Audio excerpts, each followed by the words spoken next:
성경은 드라마다 8번째 시간, 산막, 구속의 시작, 왕이 이스라엘을 택하시다. 출애굽기, 율법과 성막입니다. 모세는 이스라엘 자손을 이집트에서 끌어내어 광야로 인도합니다. 그리고 이집트를 떠난 지 3개월 후에 이스라엘 자손은 시내산에 이르게 됩니다. 거기 시내산에서 하나님은 이스라엘 민족 전체를 하나님 나라의 백성으로 부르고 계십니다. 출애굽기 19장 3절입니다. 모세가 산으로 올라가 하나님께로 가니 주님께서 산에서 그를 불러서 말씀하셨다. 너는 야곱 가문에게 이렇게 말하여라. 이스라엘 자손에게 이렇게 일러주어라. 네, 오늘은 율법과 성막에 대해서 살펴볼 텐데요. 먼저 이스라엘이 언약 안에서 하나님께 속하다입니다. 여기서 우리는 율법 10계명을 자세히 확인할 수 있습니다. 이 구원이라고 했는데요. 하나님은 이스라엘 민족을 어떻게 구원하셨습니까? 이 출애굽기 19장 4절이죠. 너희는 내가 이집트 사람에게 한 일을 보았고 또 어미 독수리가 그 날개로 새끼를 업어 나르듯이 내가 너희를 인도하여 나에게로 데려온 것도 보았다. 이 하나님은 독수리가 자신의 날개로 지친 새끼를 업듯이 이스라엘 백성을 이집트에서 끌어내셨다고 말씀하십니다. 이것은 오직 은혜로 이루어진 구원을 가리킵니다. 참으로 이스라엘이 하나님의 백성이 된 것은 전적으로 그들을 위한 하나님의 은혜로운 행위에 달려 있습니다. 10가지 재앙, 구름기둥과 불기둥, 홍해 기적 등 이 구원을 위한 모든 일들은 하나님이 홀로 하신 것들입니다. 이렇게 구원을 받고 나서요, 이제 구원 이후의 삶을 살피게 되는데요. 이것은 하나님이 이스라엘 민족을 왜 구원하셨는가 하는 질문과 연관이 있습니다. 이 구원하신 목적을 묻는 질문이죠. 이에 대해 출애굽기 19장 5절 6절입니다. 이제 너희가 정말로 나의 말을 듣고 내가 세워준 언약을 지키면 너희는 모든 민족 가운데에서 나의 보물이 될 것이다. 온 세상이 다 나의 것이다. 그러므로 너희는 내가 선택한 백성이 되고 너희의 나라는 나를 섬기는 제사장 나라가 되고 너희는 거룩한 민족이 될 것이다. 먼저 선택한 백성이라고 했습니다.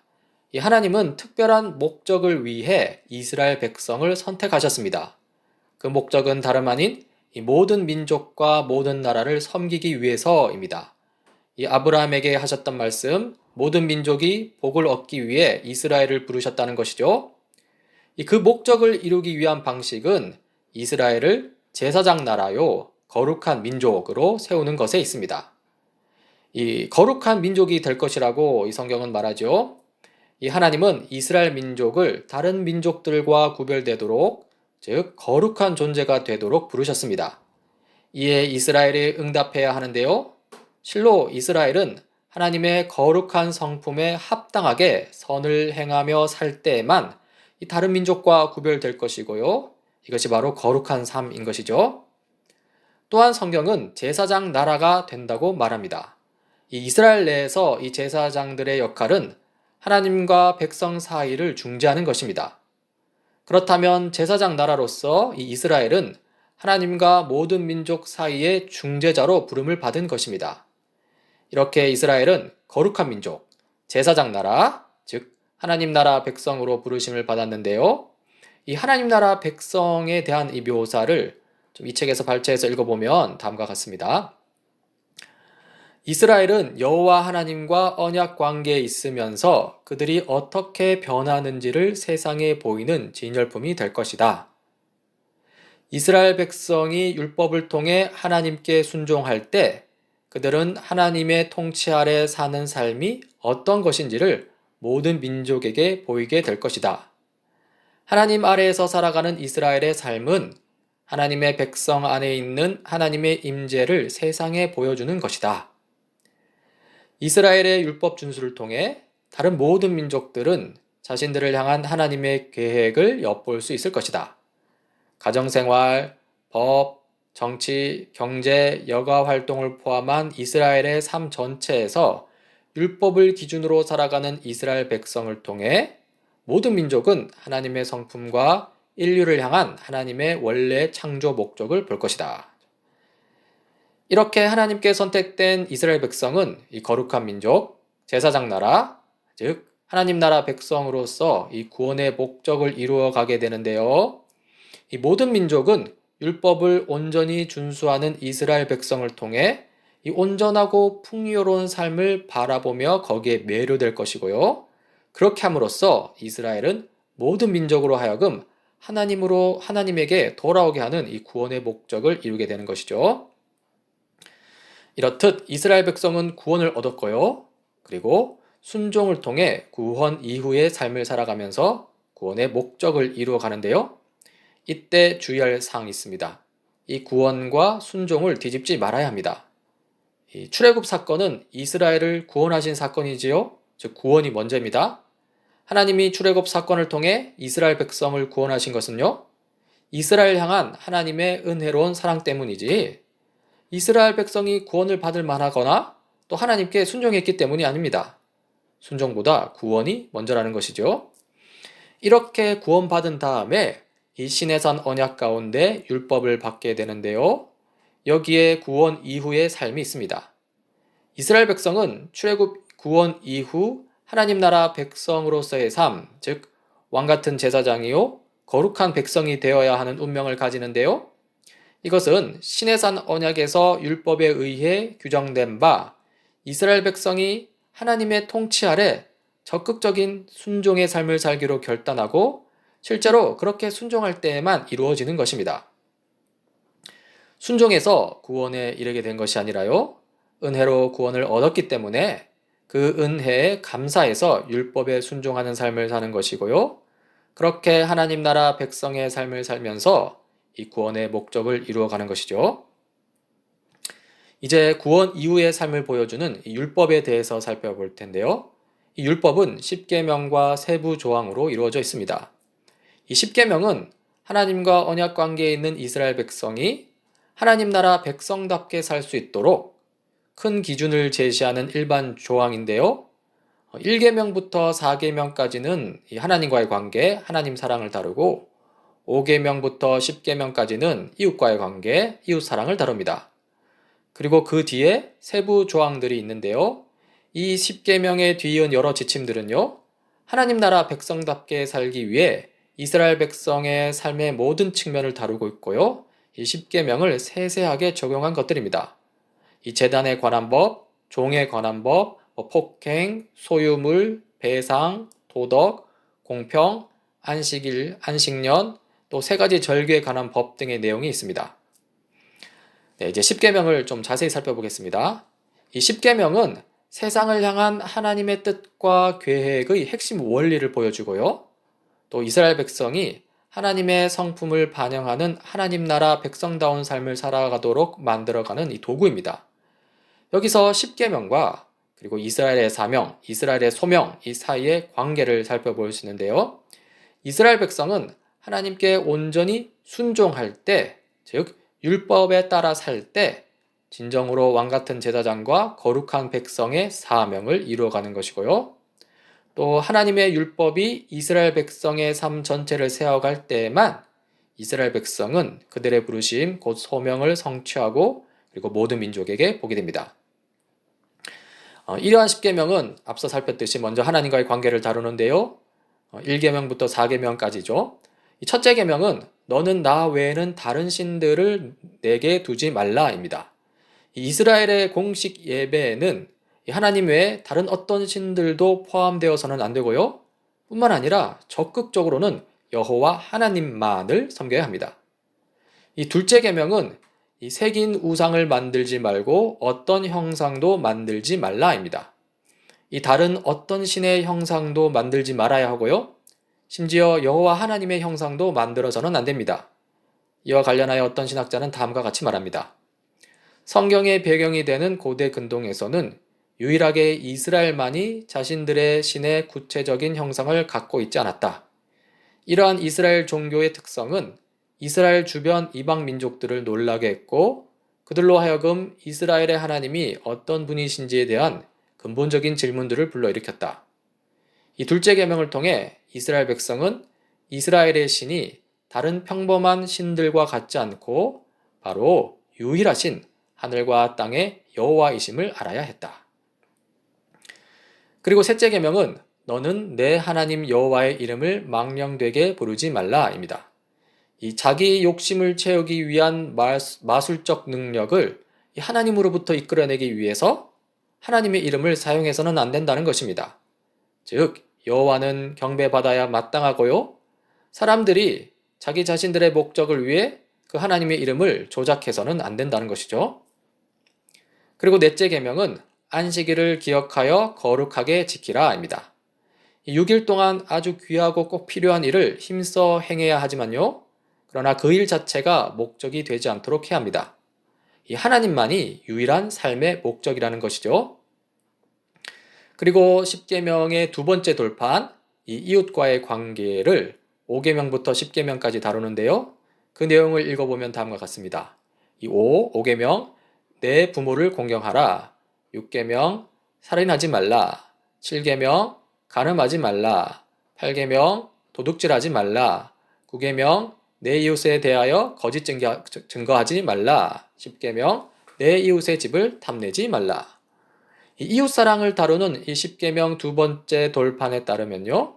이스라엘 백성은 이웃과의 관계에서 평화와 조화를 특징으로 하는 이 신적 샬롬이 드러나는 공동체를 이루어야 합니다. 여러분, 이 10계명은 좋은 소식입니다. 10계명은 하나님 나라 백성으로서 어떻게 살아야 하는지 알려주기 때문이죠. 구체적으로 이스라엘이 하나님을 기쁘시게 하기 위해서 어떻게 살아야 하는지를 말해주기 때문이고요. 인류를 향한 하나님의 창조 목적을 나타내기 위해서 어떻게 살아야 하는지를 이야기해주기 때문입니다. 하나님 나라 백성의 삶은 하나님을 반영하는 것이 되어야 합니다. 그리고 10계명이야말로 하나님을 반영하며 하나님 나라 백성다운, 포괄적으로 표현하자면 이 온전한 인간다운 삶을 사는 열쇠입니다. 10계명은 삶을 어렵게 만드는 끔찍한 제한 규정들로 의도된 것이 결코 아니고요. 오히려 우리 삶을 풍요롭게 만드는 기준입니다. 따라서 율법 이 10계명은 우리 사랑의 대상이 되는 것이죠.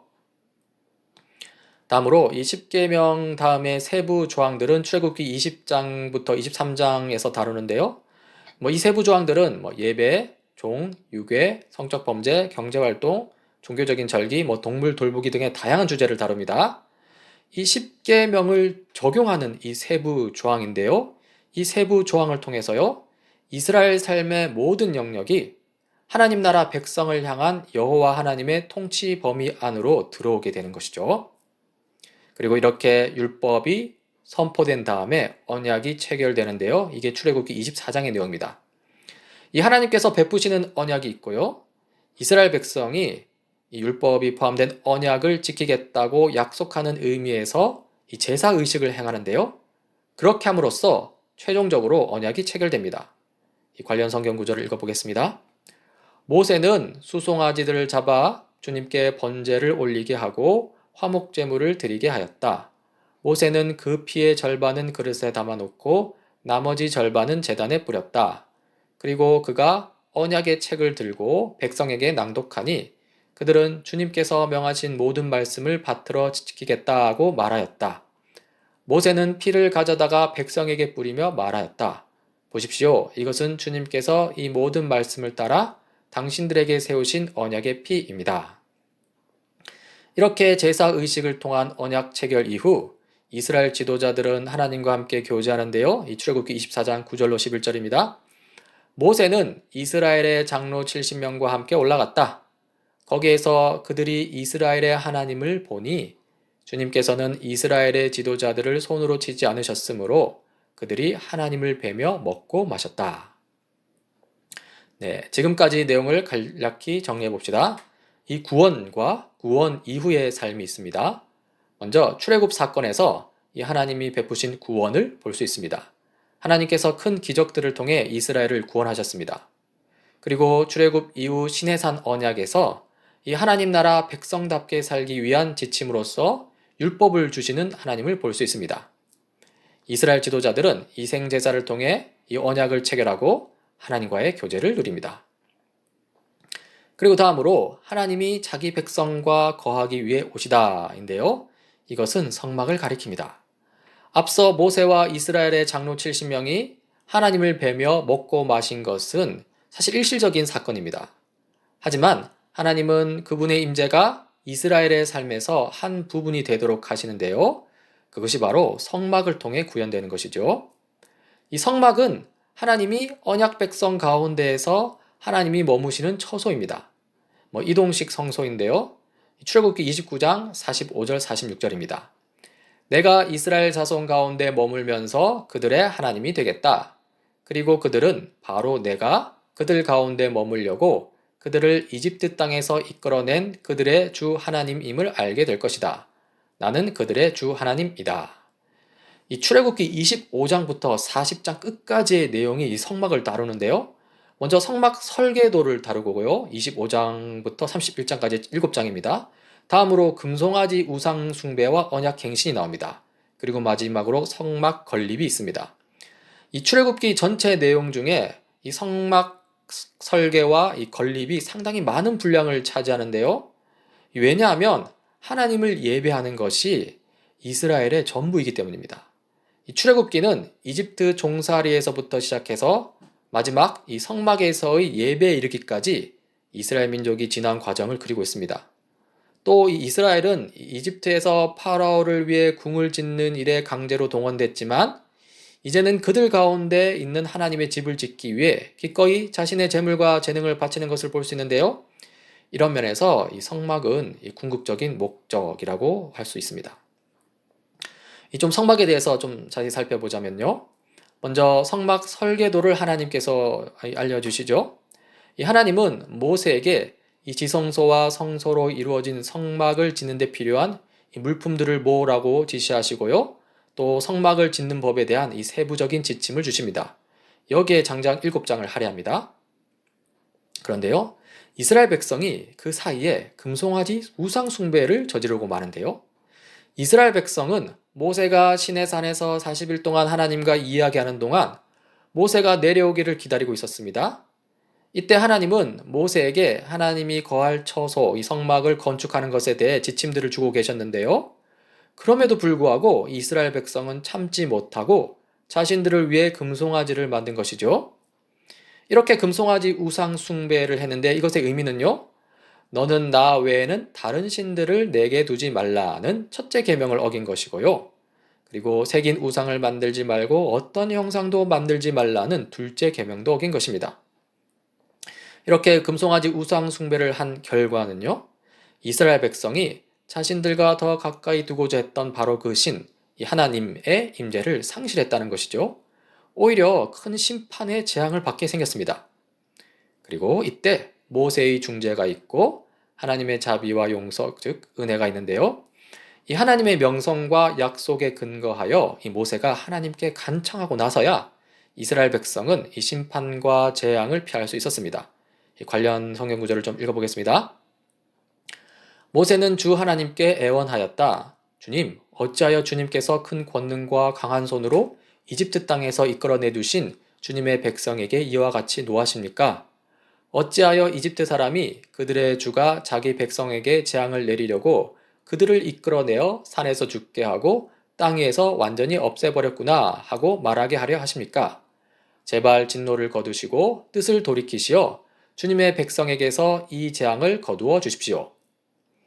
주님의 종 아브라함과 이삭과 이스라엘을 기억하여 주십시오. 주님께서 그들에게 맹세하시며 이르시기를 내가 너희의 자손을 하늘의 별처럼 많게 하고 내가 약속한 이 모든 땅을 너희 자손에게 주어서 영원한 유산으로 삼게 하겠다고 하셨습니다. 이 모세가 이렇게 간구하니 주님께서는 뜻을 돌이키시고 주님의 백성에게 내리시겠다던 재앙을 거두셨다. 이렇게 이 모세의 중재와 하나님의 용서, 은혜 가운데 다시 언약 갱신하게 되고요. 그리고 그 뒤로 성막을 이 설계도에 따라 건축하게 됩니다. 이 금송아지 우상 숭배에 이어서 나오는 이 성막 건립에 대한 이 세부 내용들이 출애굽기 35장부터 40장까지 나오는데요. 이것은 이제 이것을 통해서 하나님은 여전히 이스라엘과의 언약을 은혜롭게 지키고 계심을 보여주는 것이죠. 이 성막이 완성되고 이 하나님의 임재가 이루어지는 것을 출애굽기 마지막에서 볼 수 있습니다. 40장 34절로 38절입니다. 그때 구름이 회막을 덮고 주님의 영광이 성막에 가득 찼다.